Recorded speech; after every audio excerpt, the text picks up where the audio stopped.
Everything is about to shift, and when it happens, you'll finally understand why it took so long to hear what I'm about to tell you. I came to talk to you about your name, not the name they gave you at birth, not the name on your work badge, not the name your family repeated until you believed it. I'm here to tell you the name heaven uses when it talks about you. And that name is far bigger than anything you've ever used to describe yourself. Stick around until the end, because before this is over, you're going to receive the name heaven calls you by, and you'll understand why that name changes what you can ask for, what you can take up, and what you have the authority to reject from this point forward. I know what you've been carrying, not guessing. I know. There's a weight in your chest that has no name. You wake up with it. You lie down with it. And the hardest part isn't the weight itself. The hardest part is that you can't explain where it comes from.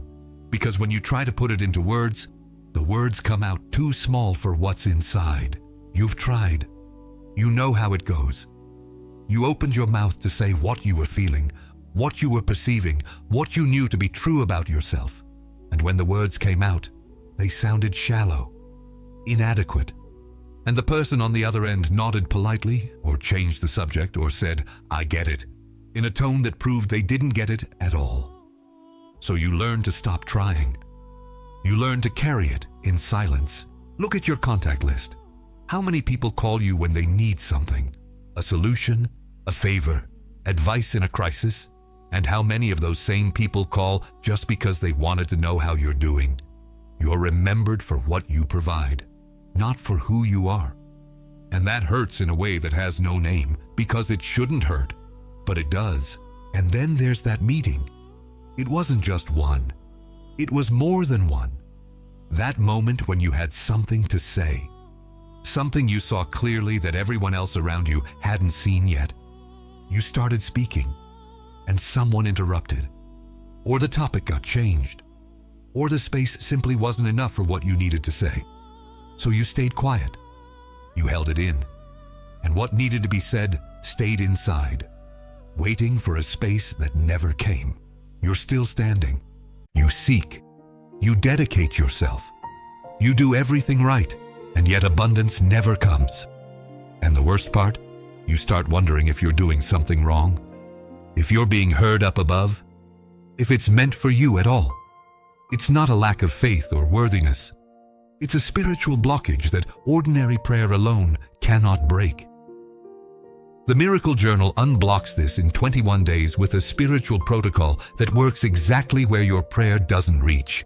Along with the journal, you'll also receive as a gift the prayer guide and the Psalms manual with the most powerful sacred practices and texts to deepen your transformation. To claim your version of the journal, tap the link in the comments right below this video. Waiting for a space that never came. You're still standing. You're still here. And that's no small thing. That's huge. You carried all of this and still made it to this moment. The like on this video is your public amen. Heaven records what you confess out in the open. Before I tell you what I'm going to tell you, I need you to know what you're about to receive. First, that discomfort of not fitting in anywhere, being too big for some rooms and invisible in others, that discomfort isn't a defect. It's not an imbalance. It's not something to fix with therapy or by being more humble. It's proof. It's proof that your true identity is bigger than every mold they tried to squeeze you into. The unease was the wrong frame, not the wrong artwork. Second, before this ends, you're going to receive 3 steps to receive and anchor in your body what heaven has already declared about who you are. I'm not going to ask you to believe something vague. I'm giving you a protocol, concrete, applicable today. Third, by the end of this video, you'll be able to say with authority, without needing to prove anything to anyone, I know who I am, and I don't need permission anymore to take up that space. I placed you here because this word is for you. You've lived for years inside a smaller version of what heaven recorded about you. What's about to happen now is the correction of that record. I need you to close your eyes for a moment, or look away from the screen, glance to the side, Take a deep breath. What I'm about to tell you doesn't work with divided attention. Not because it's complicated, but because the spirit recognizes it before the mind processes it, and you need room to let that happen. There are signs. Signs that heaven has already revealed who you are, and that this revelation has been knocking at the door of your awareness for longer than you realize. I'm going to name them one by one. For each one, I want you to notice. Is this me? The first sign is discomfort with shallow praise. Someone says you did a good job, that you were kind, that you're dedicated, and instead of simply saying thank you, you feel a slight unease, almost imperceptible. You called it ingratitude. You thought you should be more grateful for the compliments, but it wasn't ingratitude. It was your spirit refusing to be reduced to what the praise described. You knew there was more. The praise was correct, but incomplete, and your spirit recognized the difference. The second sign is recurring dreams about places you've never visited. They're not nightmares. They're not random daydreams. They're places that feel familiar, territories that seem known even though you've never been there physically. The world called this a vivid imagination. Some even said you had a very active inner life, as if that were a little excessive. But what was happening was that your spirit was processing territories that already belonged to you in the spiritual realm, not yet manifested in the natural. You weren't dreaming about places. You were recognizing territory. The third sign is an inexplicable pull toward responsibilities bigger than your current role. It's not ambition in the way the world uses that word. It's a sense of recognition when you see a bigger position, a bigger platform, a bigger impact. Like something inside you already knows that territory. The world called it pretentiousness. Your family might have said, stay in your lane. But it wasn't pretension. It was recognition. Something inside you already knows what belongs to you, and that knowing doesn't wait for external permission to exist. The fourth sign is loneliness in a crowded room. You're at a meeting, a party, a conversation with people who like you. And yet, there's a space inside that finds no match outside. It's not social isolation. You know how to connect. It's not depression. You can be present. It's the awareness that the conversation available around you doesn't reach the depth of what you carry. You hear what's being said, and there's another layer you see that no one is mentioning. And you stay quiet, because you learned that when you try to bring that layer up, the conversation doesn't keep up.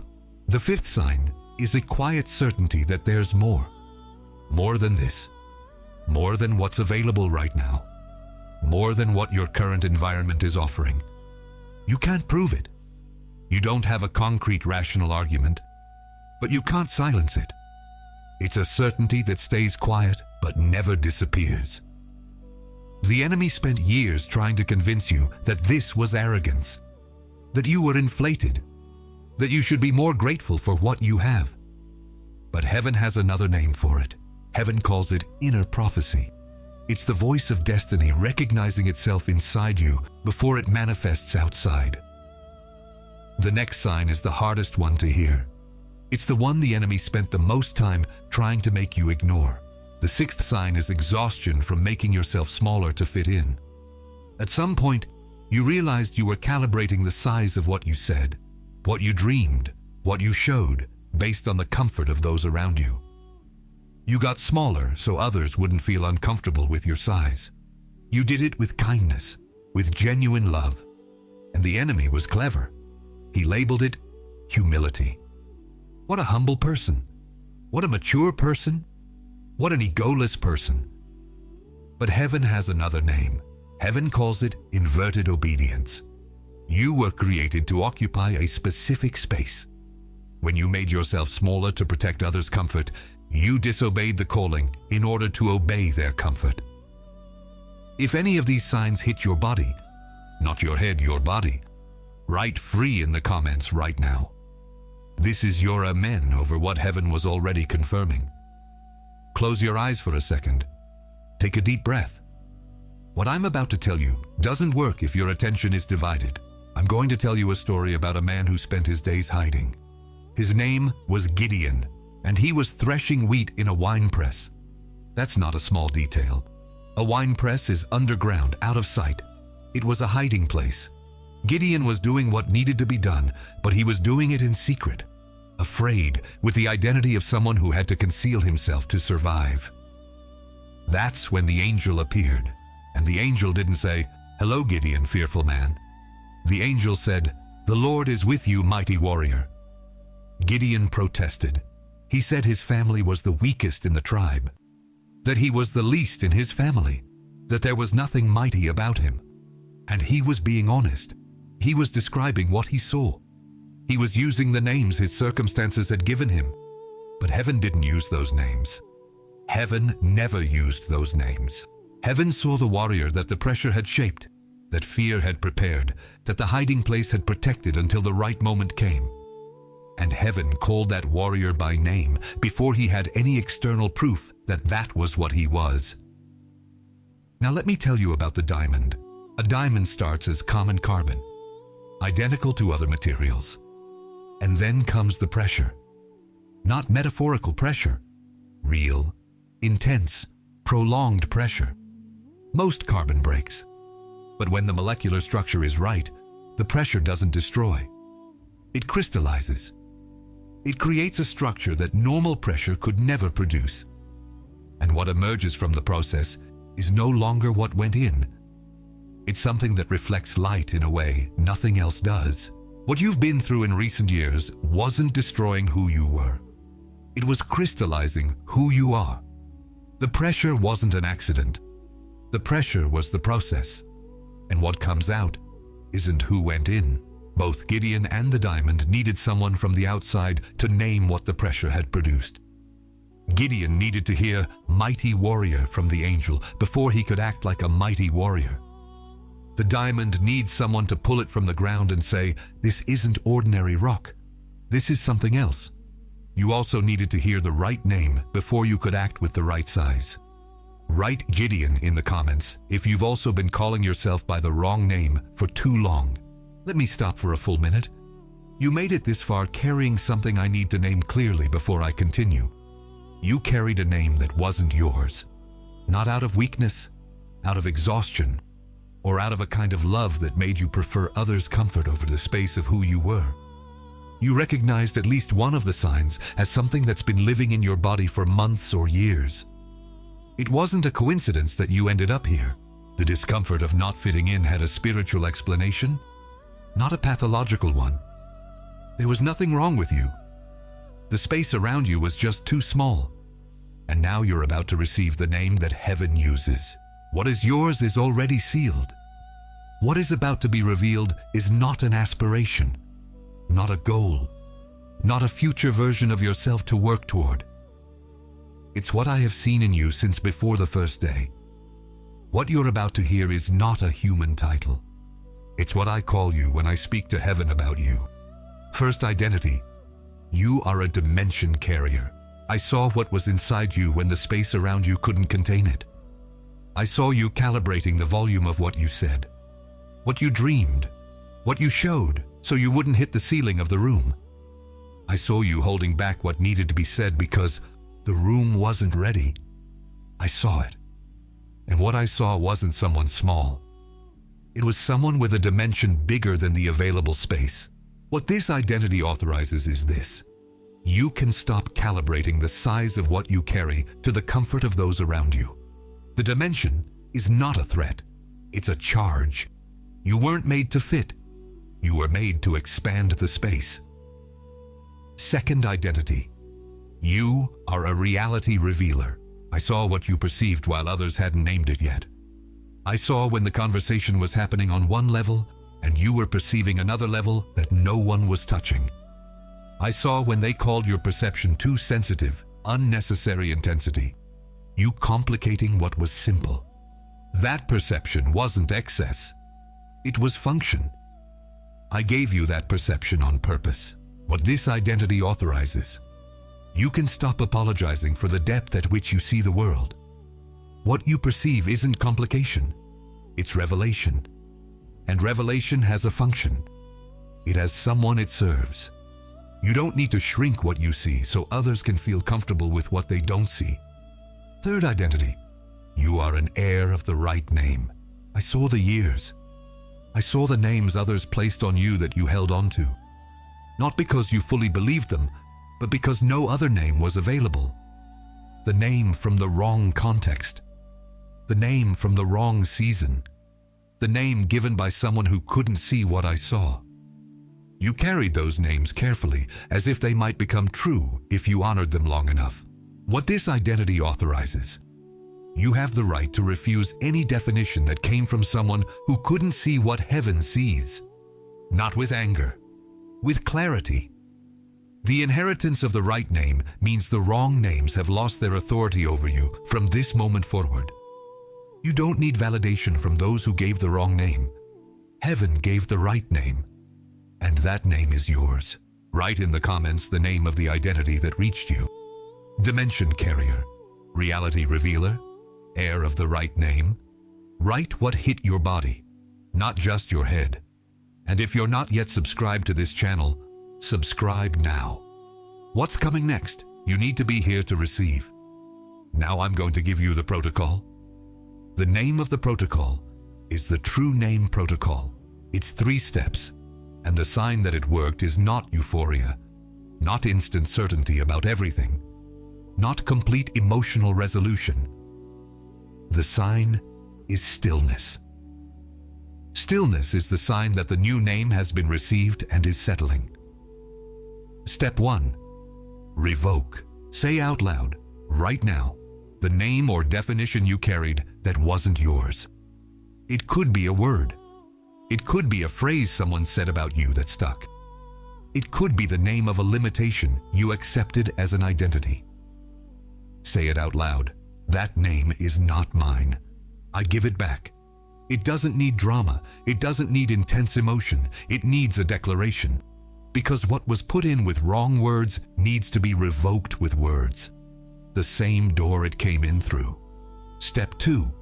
Receive. After revoking, stay silent for a few seconds and let go of the need to fully understand before you accept. This is the step that costs the most, because the mind wants to process, wants to confirm, wants to have proof before accepting. But identity comes first. The fruit comes later. Say out loud, I receive what heaven says about who I am. No conditions. No, but first I need to see. No, let me earn it first. Receive. Step 3. Anchor it in your body. Take a piece of paper and write down the name of the identity that reached you. Dimension carrier, reality revealer, heir of the right name. Write the name. Place your hand on the paper. Stay like that for 60 seconds. Don't read it. Don't analyze it. Just be present. Just hand on paper. The body needs to participate in what the spirit has received. When the hand rests on the written name, you're anchoring the revelation into the natural. If you are doing this protocol, write received in the comments. This comment is your public decree. Now I need to warn you about what's coming in the next 72 hours. In the next 72 hours, 3 things will be thrown at you. Not as a possibility, as a certainty. The first tactic is false humility. It will come disguised as virtue, and it will sound like this. Who do you think you are to see yourself that way? That's pride. Humility is staying small. Humble people don't go around thinking they're dimension carriers or reality revealers. It sounds spiritual. It sounds mature, but it's not. True humility is precision, not reduction. It's knowing exactly what you are and what you are not. False humility uses sacred language to keep you trapped in a smaller version of what heaven created. When that voice shows up, you already know its name. The second tactic is the demand for prior proof. It will come disguised as logical reasoning, and it will sound like this. Okay, but before you see yourself as a dimension carrier, you need to prove it through external results. Show the fruit first. Then you can assume the identity. That's backwards. The right order is identity first, fruit later. You don't plant a tree and then decide what it is. The tree already is what it is before it bears fruit. The fruit confirms. It doesn't define. When that voice shows up demanding results before identity, recognize the inversion and refuse it. The third tactic is the voice of the wrong context. It will come disguised as a memory. It will summon someone's face.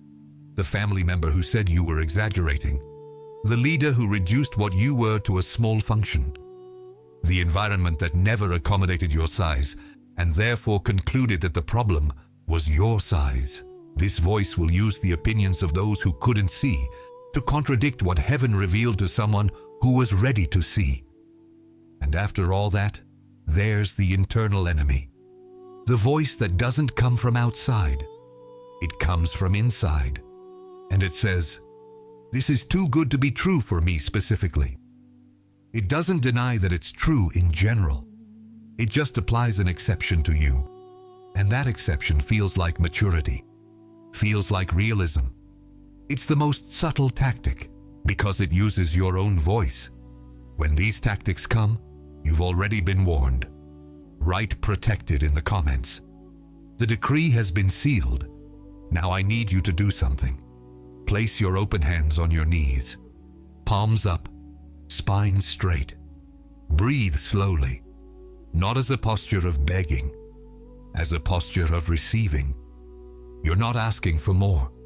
You're receiving what has already been given. There's a weight you've carried for too long. It has a name. It's the small name. The name that came from the wrong context, the wrong season from someone who couldn't see. You carried it not out of weakness, but because there was no alternative. No other name was available. You can hand it over now. There's a shame that stayed with you every time you wanted to be more than your environment allowed. Every time the desire for greater impact appeared and the voice said, "Who do you think you are?" That shame wasn't a sign that the desire was wrong. It was the friction between who you were and the ceiling the context imposed. You can hand it over now. There's a fear. The fear that taking up your true size will push away the people who are still close. That growing will cost you the relationships you have. That being who you are in full size will leave you alone in a way that's different from how you already were. You can hand that fear over now. Let me speak directly to you. I saw the weight in your chest that had no name. The one you woke up with and lay down with and couldn't explain, because when you tried, the words came out too small. The words came out too small, not because you didn't know how to express yourself. The words came out too small because what you were carrying was bigger than the language the world around you had available. It wasn't a defect in expression. It was proof of dimension. What was inside you didn't fit into the words the surrounding context used, because the surrounding context didn't yet have vocabulary for what you were. I saw the times you tried to explain and the words came out too small. I saw the moment you looked at the other side of the conversation and realized that what there was to say was bigger than the available space. And then you learned to carry it in silence. You learned to hold it in. I saw that learning, and I know what it cost. The silence you learned wasn't resignation. It was protection of what was sacred until someone with enough space arrived to receive it. Today is that day. You're not late. You're being corrected. The wrong name you carried had an expiration date, and that date has just expired. You are a dimension carrier, a reality revealer, an heir of the right name. These names are not an aspiration. They are a declaration of what was already recorded before you had any external proof. And the proof will come. But identity doesn't wait for proof. Identity precedes it. Say it out loud right now, before you write it in the comments. Say it with your voice, not just in your head. Say, "I know who I am. I receive it. I inhabit it." Say it again if you need to. Say it until your body recognizes what the spirit already knows. Write "done" in the comments when you've said it out loud. That's your public record that you received what was delivered here today. And now, think of a specific person, not a group, one person, someone you know who is still carrying a name that isn't theirs, who is still using the definitions of the wrong context because they haven't heard the right name. Send this video to that person right now, not tomorrow, right now, because what was delivered to you today was prepared to reach them through you. And the next video this channel has prepared will pick up right where we left off today. It doesn't end here. It continues. If you're not subscribed, subscribe. Because what heaven is revealing this season doesn't fit in just one message. Amen. It is done. What was delivered here has been delivered. You are not the same person you were when this message began. You seek. You dedicate yourself. You do everything right, and yet abundance never comes. And the worst part? You start wondering if you're doing something wrong, if you're being heard up above, if it's meant for you at all. It's not a lack of faith or worthiness. It's a spiritual blockage that ordinary prayer alone cannot break. The Miracle Journal unblocks this in 21 days with a spiritual protocol that works exactly where your prayer doesn't reach. Along with the journal, you'll also receive as a gift the prayer guide and the Psalms manual with the most powerful sacred practices and texts to deepen your transformation. To claim your version of the journal, tap the link in the comments right below this video.